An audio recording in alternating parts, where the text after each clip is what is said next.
मनोरमा और शशिकला देवरानी जेठानी थीं। जहां शशिकला बहुत अमीर थी, वहीं मनोरमा गरीबी में अपना जीवन गुजार रही थी। दोनों के घर बराबर में ही थे। शशिकला बड़ी थी।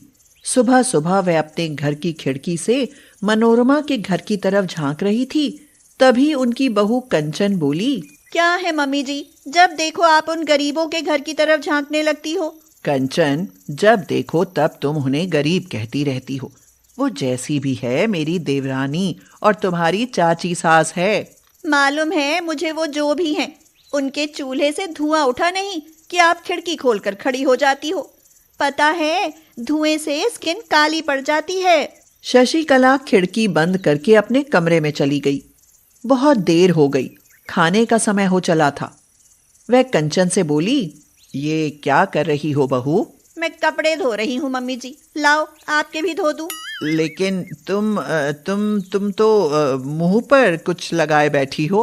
जब देख ही रही हो कि मैं मुंह पर फेस पैक लगाए बैठी हूँ, फिर भी पूछ रही हो कि मैं क्या कर रही हूँ। हद है। पता नहीं आप मुझसे खाम खा के सवाल जवाब क्यों करती हो। अरे मैं तो सिर्फ इसलिए पूछ रही थी कि खाना कितनी देर में बनाओगी। अगर देर लगे तो मैं बना लूं।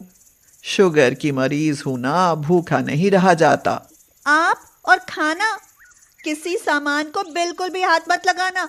उस दिन बनाई थी ना भिंडी, तेल में डूब रही थी। आपको पता तो है नहीं कि सुधीर कितनी मेहनत से कमा रहे हैं। रसोई में जाते ही बर्बादी पर उतर आती हो आप। मैंने सुबह ही रोटी सब्जी बनाकर रख दी थी, भूख लगी है तो खा लो। बहू, सुबह का बासी खाना मैं अब खाऊंगी। जानती हो ना, मुझसे बासी रोटियां नहीं चबाई जाती।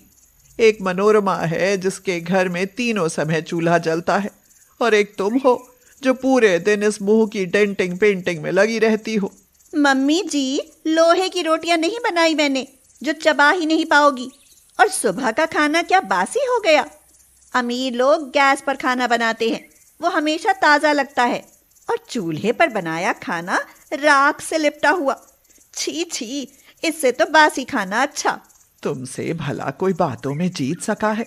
हाँ, मुझे नहीं खाना तुम्हारा बासी खाना। शशिकला ये कहकर अपने कमरे में चली गई। उसने अपनी खिड़की से देखा कि मनोरमा के घर के आंगन से चूल्हे का धुआं उठ रहा है और सब्जी की बड़ी अच्छी खुशबू आ रही है। वह सोचने लगी, कितनी अच्छी किस्मत है मनोरमा की, जो उसकी बहू दोपहरी में भी उसे ताज़ा खाना बनाकर दे रही है। और एक मेरी बहू है, हाय, जो हमेशा बासी खाना देती है। सच में बहुत अच्छे कर्म किए होंगे मनोरमा ने, जो उसे अर्चना जैसी बहू मिली। तभी मनोरमा की नज़र भी खिड़की पर चली गई। अपनी जेठानी को देखकर उसने आवाज दी, दीदी क्या कर रही हो? कभी हमारी झोपड़ी में भी आ जाया करो। अरे ऐसी बात नहीं है छोटी, वो भी तो मेरा ही घर है। तो फिर आ जाओ, कितने दिन हो गए इधर आती ही नहीं, खिड़की से झांक कर रह जाती हो। ठीक है, अभी आती हूँ। ये कहकर शशिकला मनोरमा के घर चली गई। शशिकला और मनोरमा के रिश्ते में अमीरी गरीबी के फासले आ गए थे। जहां शशिकला का घर आलीशान और सुख सुविधाओं से भरा था, वहीं मनोरमा अपने छोटे से 2 कमरों के घर में गुजारा कर रही थी। ताई जी, आप आती हैं तो बहुत अच्छा लगता है। कितने दिनों बाद आई हो। आप बैठो, मैं आपके लिए चाय बनाती हूँ। अरे नहीं बहू, खाली पेट चाय पीने से गैस बन जाती है। क्या आप अभी तक खाली पेट हो? दोपहर के 2 बजने वाले हैं और आप खाली पेट? रुको ताई जी, मैं अभी आपके लिए गर्म गर्म रोटियां बनाकर लाती हूँ। ये सुनकर शशिकला की आंखें नम हो गई। वह सोचने लगी, मनोरमा की बहू कितनी संस्कारी है और एक मेरी बहू है। शशिकला सोच ही रही थी कि अर्चना फटाफट उसके लिए गर्म गर्म रोटियां ले आई। वह नाना करती रही, लेकिन गर्म खाना देखकर वह खुद को रोक नहीं पाई और लपककर थाली पकड़ ली। अरे वाह बहू, बहुत स्वादिष्ट खाना बनाया है तुमने। सच में इतना स्वादिष्ट खाना मैंने पहली बार खाया है। दीदी, गैस पर बनी रोटियां और चूल्हे की रोटियों में अलग ही स्वाद होता है। ताई जी, अगर चूल्हे पर बनी मेरे हाथ की ताज़ा रोटियां खानी है ना, तो आपको यहाँ रोज आना पड़ेगा। शशिकला भरे हुए गले से बोली, मेरे नसीब में कहाँ है ताजा खाना। तीनों टाइम खाना बनाने में तो मेरी बहू का मेकअप बह जाता है और त्वचा झुलस जाती है। ये क्या कह रही हो ताई जी? भला ऐसा भी कहीं होता है? मुझे देखो, मैं भी तो तीनों टाइम चूल्हे पर खाना बनाती हूँ। शशिकला रो पड़ी। वह बोली, कंचन की नजर में तुम गरीब हो, इसलिए ताजा खाना बनाकर खाते हो। वो अमीर है, इसलिए सुबह ही शाम तक का खाना बनाकर रख देती है और पूरे दिन अपने चेहरे की लीपापोती में लगी रहती है। अर्चना को ये सब सुनकर बहुत हैरानी हुई।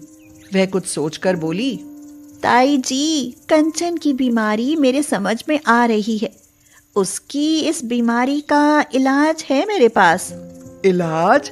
कैसा इलाज? आप ना कंचन से कहना कि मैं उससे कई गुना ज्यादा सुंदर हूँ और अपने चेहरे पर कोई मेकअप या लीपापोती नहीं करती। उससे कहना, जब मैंने अर्चना की खूबसूरती का राज पूछा तो उसने बताया कि वह तीनों टाइम ताजा खाना खाती है। हम अमीरों की तरह बासी खाना नहीं खाती। फिर देखना कि वह अपने को सुंदर बनाने के लिए कैसे ताजा खाना बनाती है। शशिकला को तीर निशाने पर लगता नजर आया। वह सोचने लगी कि अर्चना बहू वाकई संस्कारी के साथ साथ समझदार भी है। वह खाना खाकर अपने घर पहुंच गई। शाम को कंचन को खाना बनाते देख वह बोली, बहू, मेरा खाना मत बनाना। क्यों मम्मी जी? लगता है चाची जी ने कुछ ज्यादा ही खिला पिला कर भेजा है। अरे नहीं बहू, मनोरमा ने नहीं, उसकी बहू ने। आजकल देख नहीं रही हो कि मनोरमा कितनी निखर रही है और अर्चना, अरे उसकी टक्कर की तो कोई बहू ही नहीं है बस्ती में। बहू तो है ही लाखों में एक सुंदर, और अब तो उसकी सास भी निखरती जा रही है। जो पूछा वो तो बताया नहीं, बल्कि आप उनकी सुंदरता के गीत गाए जा रही हो। ऐसा क्या खा रही हैं वो दोनों सास बहू जो इतना निखर रही हैं? बहू, मैंने अर्चना से पूछा तो उसने बताया कि वह ताजा खाना खाते हैं, वो भी चूल्हे पर बनाकर। उसने तो मुझे ताना दिया कि वो हम अमीरों की तरह गैस पर बनाया हुआ बासी खाना नहीं खाते, इसीलिए तो उनका रंग रूप हमेशा दमकता रहता है। मैं तो आज से ही अपनी 4 रोटी गर्म बनाकर खाया करूंगी। हाँ। ऐसा क्या? उन्हें क्या लगता है हमें ताजा खाना बनाना नहीं आता? देखना मम्मी जी, मैं भी अब से ताजा खाना बनाऊंगी। लेकिन मम्मी जी, मुझे चूल्हा जलाना नहीं आता। वो लोग तो गरीब हैं, इसलिए चूल्हे पर बना लेते हैं। कोई बात नहीं बहू, अगर तुम्हें भी उनके जैसा सुंदर होना है तो मैं सिखा दूंगी। उसके बाद शशिकला ने कंचन को चूल्हे पर खाना बनाना सिखा दिया। अब कंचन रोज चूल्हे पर तीनों टाइम ताजा खाना बनाती। बदले में शशिकला भी उसकी तीनों टाइम तारीफ करती रहती। 1 महीने बाद, मम्मी जी, क्या बात है! मुझे तो लग रहा है कि आप चाची जी से भी ज्यादा सुंदर होती जा रही हो। मैं भी जब शीशे में खुद को देखती हूँ ना, तो खुद को बहुत अच्छा महसूस करती हूँ। और आप आजकल मुझे प्यार भी बहुत करने लगी हैं। बहू, प्यार तो मैं पहले से ही करती हूँ तुम्हें, लेकिन तुमने पहचाना नहीं। और ये सब ताजा खाना खाने का नहीं बनाने का नतीजा है। तीनों टाइम खाना बनाने से पसीना बहता है और पसीना निकलने से रंगत आती है।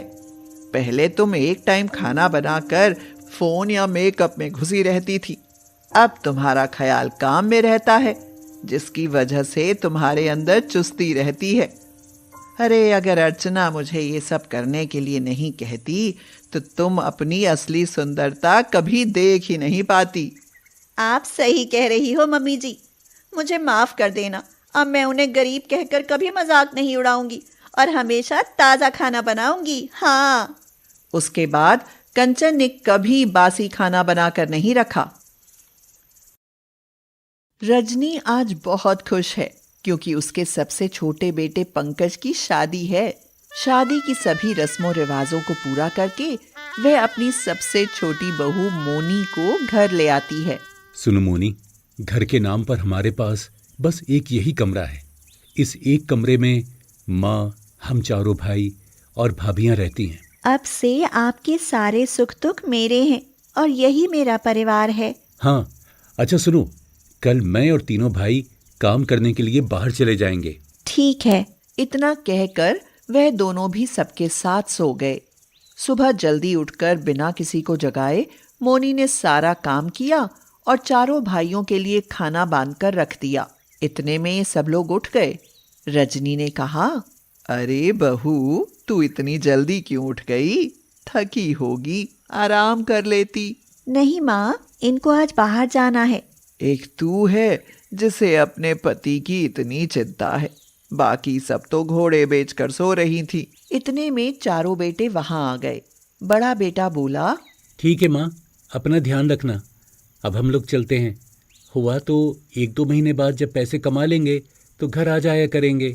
ठीक है बेटा, तुम सब भी अपना ध्यान रखना और समय से पैसे भिजवा देना। घर की छत की भी मरम्मत करवानी है। बरसात आने वाली है, वरना बरसात का पानी छत से टपकेगा। अरे आप परेशान मत हो माँ, हमारे पास जैसे ही पैसे आएंगे हम आपको भिजवा देंगे। मोनी ने खाने के थैले लाकर पंकज को दिए और कहा, ये लीजिए, रास्ते में भूख लगे तो खा लेना और ध्यान रखना अपना।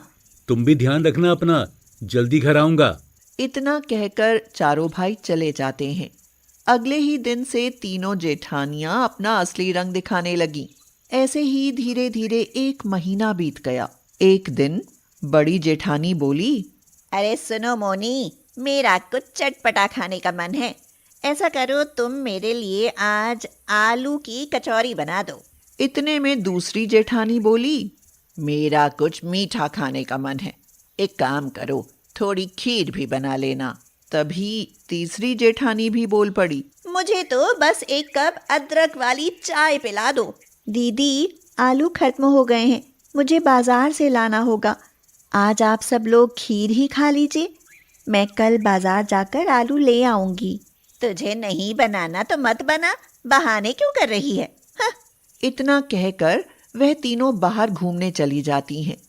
इधर मोनी सारा काम खत्म करके खीर बनाकर रजनी को देने जाती है और देखती है कि रजनी को तो तेज बुखार है और उसके दोनों पैर सूज गए हैं। वह ठंडे पानी से रजनी के सिर पर पट्टी करती है और दोनों पैरों की हल्के हल्के मालिश। कुछ देर बाद बुखार कम होने पर रजनी की आंखें खुलती हैं। अरे माँ, आपकी तबीयत कैसी है? मैं ठीक हूँ बेटा। तू इतनी देर से सारे काम अकेले कर रही है। बाकी तीनों बहुएं कहाँ गईं? सभी दीदी बाहर गई हैं, आ जाएंगी कुछ देर में। अच्छा, सब काम चोर हैं। मुझे लगता है अब मैं नहीं चल पाऊंगी। मेरे घुटनों ने जवाब दे दिया है। मैं भी तुम्हारी कोई मदद नहीं कर पा रही हूँ। आप बस आराम कीजिए, मैं सारा काम कर लूंगी। थोड़ी देर में ही तेज बारिश शुरू हो गई और जगह जगह पर छत से पानी टपकना शुरू हो गया। मोनी ने बारिश की जगह पर बड़े बड़े मटके लाकर रख दिए और पूरे कमरे को साफ करने लगी। इधर उसकी तीनों जेठानियां बारिश के मजे लेते हुए घर आईं। उन्होंने देखा कि मोनी पूरा घर साफ कर रही है। उन्होंने घर में रखे मटके का पानी उठाया और उसी से घर के अंदर ही हाथ पैर साफ करने लगी। तुम लोग काम चोर तो हो ही, पर बेचारी छोटी बहू का काम क्यों बढ़ा रही हो? वो बेचारी सुबह से लगी है और उसने बड़ी मेहनत से पूरा कमरा साफ किया था। माँ जी, आप इस उम्र में इतना परेशान मत हो, थोड़ा सा ही तो गंदा हुआ है, साफ कर देगी मोनी। अरे सुनो मोनी, हम लोग साफ पानी से हाथ पैर धो चुके हैं, पर तुम तो भीगी हुई हो तो हमारे कपड़े भी धोकर डाल देना। तुम तीनों कुछ तो शर्म करो। 1 महीने से काम को हाथ तक नहीं लगाया। सारा काम अकेले छोटी बहू ही करती है। कोई बात नहीं माँ, मैं कर दूंगी। इतना कहकर मोनी ने दोबारा टपकती छत के नीचे मटके लगाए और घर में भरा सारा पानी घर के बाहर फेंका और पूरा कमरा फिर साफ किया। कमरा साफ करते करते रात हो चली थी। उसने देखा कि उसकी तीनों जेठानियां चैन की नींद सो चुकी थी। बेटा, तू भी कुछ खा ले और सो जा, आज बहुत थक गई होगी। माँ, अभी तो बारिश रुक गई है, पर मौसम खराब है, रात में फिर से बारिश हो सकती है। हाँ बेटा, तू सही कह रही है, पर कर भी क्या सकते हैं, पंकज भी न जाने कब आएगा। इतना कहकर रजनी सो गई, पर मोनी को चैन नहीं था। वह सोच रही थी अगर रात में बारिश हुई तो उसकी तीनों जेठानियों की नींद खराब हो जाएगी। उसने अपने लिए खाना लिया और जैसे ही वह खाना खाने बैठी, तेज आंधी आ गई और बारिश फिर शुरू हो गई। उसने खाने की थाल वहीं छोड़ दी और मटकों में भरा जल बाहर फेंक कर आई और उनको दोबारा उसी स्थान पर लगा दिया। तब तक रजनी की आंख खुल गई। उसने पूछा, बेटा, अरे तू इतनी रात में क्या कर रही है? माँ जी, बारिश शुरू हो गई है और अगर मटकों का पानी बाहर नहीं फेंकेंगे तो घर में पानी भर जाएगा। सभी दीदी कितने चैन से सो रही हैं, खामखा उनकी नींद खराब हो जाएगी। रजनी भी मोनी के साथ साथ जागती रही। मोनी ने घर में पड़ी एक बड़ी पन्नी ली और उसको तीनों जेठानियों के ऊपर बारिश की बूंदों से बचाने के लिए एक तरफ से उस पन्नी को दीवार पर लगी कील में फंसा दिया और दूसरी तरफ से खुद पकड़ी बैठी रही। रात के 3 बज गए थे। बारिश कुछ धीमी हुई तो मोनी ने धीरे से वह पन्नी हटाई और मटकों में भरा पानी बाहर फेंकने लगी। उसकी तो अब हालत बहुत खराब हो चुकी थी। तभी उसने सामने देखा कि पंकज और तीनों भाई बारिश में भीगे घर वापस लौट आए हैं। अच्छा हुआ आप लोग आ गए। बस इतना कहकर वह तो बेहोश हो गई। पंकज ने मोनी को गोद में उठाया और अंदर लेकर आया और उसने देखा कि मोनी का शरीर बुखार से तप रहा था। पंकज ने तुरंत उसकी पट्टी की। तीनों भाइयों ने देखा कि किस तरह उनकी पत्नियां आराम से सो रही हैं और मोनी इस हालत में होकर भी काम कर रही है। रजनी ने भी सारी आप बीती तीनों भाइयों को बताई। माँ, हम लोग आ गए हैं, अब आप परेशान मत हो, और हम लोग पैसे भी कमा कर लाए हैं। कल ही मैं छत की मरम्मत करवा लूंगा। तीनों भाइयों ने अपनी अपनी पत्नी को नींद से उठाया और आधी रात में ही खूब खरी खोटी सुनाई और रजनी ने रात की सारी बात तीनों जेठानियों को बताई।